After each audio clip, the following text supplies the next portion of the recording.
Now I'm going to talk to you about your inner speak. But first I wanted to talk to you about a third grader. This third grader was an amazing third grader. In class, he was always helpful for his peers, always helped the teacher, holding open doors.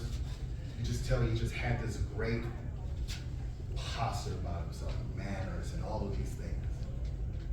See him outside, playing with his peers, amazing athlete. When it was time to pick teams, they picked him as a key team captain. He would not pick the best kid, but he would pick the kid that no one wanted to make sure that was his first pick. And you can tell that kid was excited to be like, oh, I get picked first, right? He was just able just to do those things with his peers. I was able to see this third grader a few months later. Something was different about this third grader.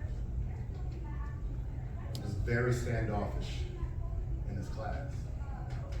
He didn't want to help his peers. Some instructors will call him defiant. Very much different about him. On the outside at recess, he didn't really play with his friends. He didn't want to do anything. He wanted to be off by himself. And so some digging was done. And come to find out, his instructional teacher, white lady, told him that he wouldn't amount to anything because he was black.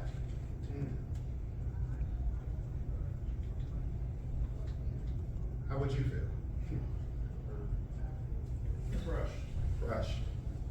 Right, this instructional person is the person that's supposed to motivate and inspire and do all these things. And this third grader now has been crushed because he looks at himself and figures, I'm not going to amount to anything because I am black. And so I saw that it changed the way that he interacted. And that third grader was me. I'm born and raised in Inglewood, California, down the street. Every time I come back home, I'm in Sacramento. Every time I come back home, I pass by the elementary school where it happened at, St. John's Elementary School. My third grade teacher told me I wasn't going to amount to anything because of the color of my skin.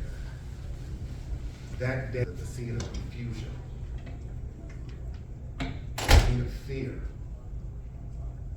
of not being able to accomplish the things that I thought I would be able to accomplish in this world just because the color of my skin. I would love to be able to meet her today and just to